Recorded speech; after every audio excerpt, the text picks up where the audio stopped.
حضرت عرفہ بن ربی حضور کے غلام ہے، وہ روایت کرتے ہیں، کہتے ہیں جب جبلہ اہم کے خلاف ہم لڑنے گئے تو روم کی فوجیں بھی تھی اور عرب کے دیگر قبائل کی فوجیں بھی. کہتے ہیں ہمارے سپہ سالار کا نام حضرت خالد بن ولید تھا، معمولی آدمی نہیں جسے نبی پاک نے فرمایا یہ اللہ کی تلوار ہے. سیف اللہ خالد بن ولید سپہ سالار تھے. لیکن کہتے ہیں کہ ہم نے ذرا سا حملہ کیا تو انہوں نے اتنی سخت ہم پر مزاحمت کی کہ مسلمان کہنے لگے آج بچ کے نہیں جائیں گے. کہتے ہیں ہم سارے حضرت خالد بن ولید کے قریب گئے. یہ کوئی ہم نے نہیں حوالہ لکھا، یہ تاریخ اسلام، ان کو سارے مسالک پڑھتے.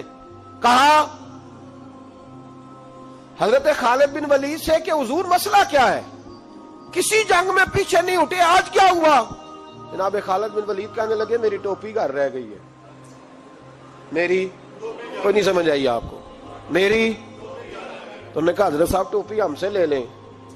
کہنے لگے وہ والی نہیں، میرے والی رہ گئی ہے. کہا ٹوپی کا جنگ سے کیا مطلب ہوا؟ تلوار سے کیا مطلب ہوا؟ تو آپ فرمانے لگے میں نے اپنی ٹوپی میں نبی پاک کے 3 بال مبارک سیے ہوئے ہیں، 3 منہ مبارک. امت غور کرے اس بات پر، 3 منہ مبارک ٹوپی کے اندر سیے ہوئے. فرمانے لگے تلواریں تو سب کے پاس ہیں، مجھ سے بہادر سیانے بندے بھی ہیں، پر جب میں حضور کے منہ مبارک سر پہ رکھ کے میدان میں نکلتا ہوں تو فرمایا پھر اللہ مجھے ہر میدان میں کامیابیاں عطا فرماتا ہے. یہ نظریہ دیکھو، عقیدہ دیکھو، تبرک کی کوئی نہیں، برکت کی کوئی نہیں. کہاں بیٹھ کے دین پڑھا ہے؟ یا ہمیں سمجھا لو یا پھر ہم سے ایک کام ضرور کرو بھائی، ایک طرف تو آؤ نا. حضرت خالد بن ولید کہنے لگے ٹوپی رہ گئی ہے. صحابہ دلیری دینے لگے کچھ نہیں ہوتا، قربان جائیں. حضرت ابو عبادہ بن جراح کہتا ہے میں مدینے میں سویا ہوا تھا تو نبی پاک مجھے خواب میں ملے. حضور نے فرمایا میرے خالد کے گرد فوجیں چڑھ گئیں، تو یہاں سویا ہوا ہے، اٹھ پکڑ بندے چل پہنچ میدان میں. کہتے میں نے، حضرت ابو عبادہ بن جراح کہتے ہیں میں صبح اٹھتے ہی میں نے لشکر تیار کیے، گھوڑے دوڑائے، مدد کے لیے نکلے. جب ہم رستے میں جا رہے تھے تو ایک ہمیں نوجوان ملا گھوڑے پہ، سر پٹ گھوڑا دوڑا رہا ہے اور بڑی اس کی تیزی ہے. کہتے ہم نے آواز دی تو اس نے اور تیز کر دیا. حضرت خالد بن ولید کے میدان کے قریب پہنچ گیا. کہتے میں نے 2 سپاہی دوڑائے، میں نے جا کے کہا اسے روکو، کون ہے؟ کہتے جب ہم قریب گئے نا اس نے کہا پیچھے ہٹ جاؤ، قریب نہ آنا. کہتے ہم نے کہا تو کون ہے؟ کہنے لگے میں حضرت خالد بن ولید کی زوجہ ہوں، میں ان کی اہلیہ ہوں. تو کہا آپ کدھر جا رہی ہیں؟ کہنے لگی وہ منہ مبارک والی ٹوپی گھر بھول گئے تھے، اور ٹوپی بھول گئے تھے.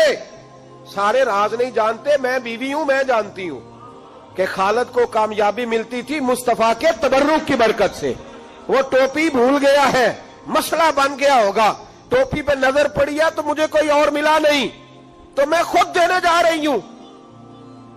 حضرت ابو عبادہ بن جراح کہتے ہیں ہم نے کہا کہ ہمیں دے دو بہن، ہم دے دیں گے. کہنے لگے نہیں، ہمیں پتہ ہے اس کا ادب کس طرح کرنا ہے، کیونکہ ہمارے گھر میں رہتی ہے تو ہمیں پتہ ہے ادب.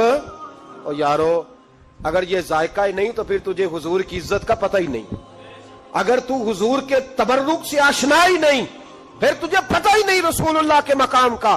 اقبال کہنے لگے اگر بھاؤ نہ رسیدی تمام بول حدیث، اگر تو حضور کے قدموں تک نہیں پہنچا پھر تو ابو لہب کے کھاتے میں جائیں گی تیری نمازیں. میرے مصطفیٰ کریم سید عالم صلی اللہ علیہ وسلم کی وہ ٹوپی لے کر زوجہ کہنے لگی تمہیں ادب کا نہیں پتا، میں ہی جاؤں گی. کہا چلو. کہتی وہ دوڑی گئی. حضرت خالد بن ولید کہتے ہیں اچانک میری نظر پڑی تو کافروں کی فوج تنی ہوئی تھی، وہ ٹوٹنے لگی اور ایک شاہ سوار دوڑا آ رہا ہے. تو میں نے کہا یہ اکیلا جوان صفے کاٹتا آ رہا ہے، ہم لڑ رہے تھے تو یہ فوج ہم پر چڑھ آئی تھی، اکیلا جوان. کہتے ہیں جب وہ جوان قریب آیا تو حضرت خالد بن ولید کہنے لگے او جوان تو کون ہے؟ اکیلے نے سب کھول دی. تو کہتے ہیں زوجہ بول کے کہنے لگی نہیں، مسئلہ جوان کا یا کمزور کا نہیں خالد، مسئلہ یہ ہے کہ ٹوپی آج میرے پاس ہے. مسئلہ یہ ہے کہ ٹوپی آج اصل شے میرے پاس ہے تو اس لیے صفے کاٹتی جا رہی ہوں، ورنہ مجھے تو چھری بڑی مشکل سے چلانی آتی ہے. ٹوپی آج میرے پاس ہے. یہ ہے ارض جنت، یہ طیبہ کی زمین ہے، جنت بھی یہی، مال کے جنت بھی یہی ہے. یہ میرے محبوب پاک کے تبرک کی برکت ہے. حضرت خالد بن ولید رضی اللہ تعالیٰ عنہ کو زوجہ کہنے لگی ٹوپی آ گئی ہے، ٹوپی آئی ہے تو سمجھ لو فتح بھی آ گئی ہے۔ حضرت خالد بن ولید نے ٹوپی پہنی، اتنی دیر میں حضرت ابو عبیدہ بن جراح بھی آ گئے، کہنے لگے تگڑے رہنا، پہنچ گئے ہیں۔ تو حضرت خالد بن ولید کہنے لگے نام بھی پہنچتے تو خیر تھی، اب مصطفیٰ کے بال مبارک پہنچ گئے، اب حضور کے منہ مبارک ہے۔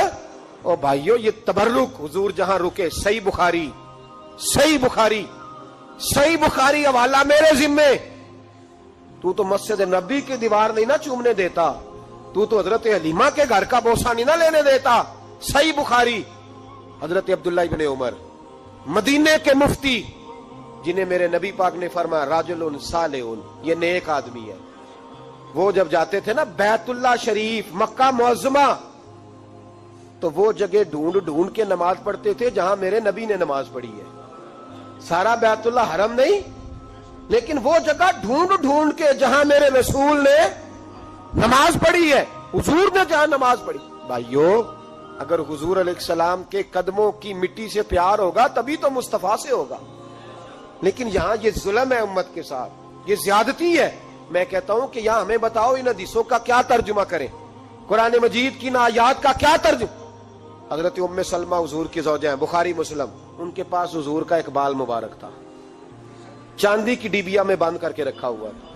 جو لا علاج مریض ہوتا وہ حضرت ام سلمہ کے پاس لایا جاتا، وہ کہتی پیالے میں تھوڑا پانی لاؤ، پیالے میں پانی آتا تو وہ منہ مبارک کو پیالے میں ذرا بھگو دیتی، کہتی لو پی لو، اللہ شفا عطا کر دے گا۔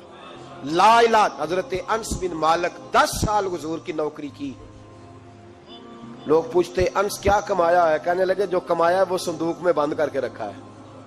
10 سال نوکری کی نبی پاک، جو کمایا بند کر کے، انتقال کا وقت آیا تو حضرت ثابت بنانی کو بلایا، آپ کے شاگرد تھے، کہنے لگے جب بکسا کھول کے لا، کھول کے لائے تو ایک ڈبیا نکلی، فرمایا اسے بھی کھول، جب اسے بھی کھولا ایک منہ مبارک نکلا۔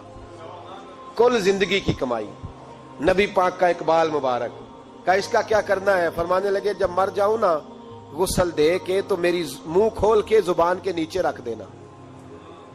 حضور اس کا کیا فائدہ، پر میں جب فرشتے حساب لینے آئیں گے من ربو کا بولیں گے، پہلا لفظ کہنے کے لیے منہ کھولوں گا تو سامنے حضور کا منہ مبارک ہوگا۔ پسے مردن فرشتوں نے جو تلاشی لی تو کیا نکلا، فقط تک دل کے گوشے سے خیال مصطفیٰ نکلا۔ اور میرے اعلیٰ حضرت مشورہ دیتے ہیں، کہتے ہیں لحد میں عشق رخ شاہ کا داغ لے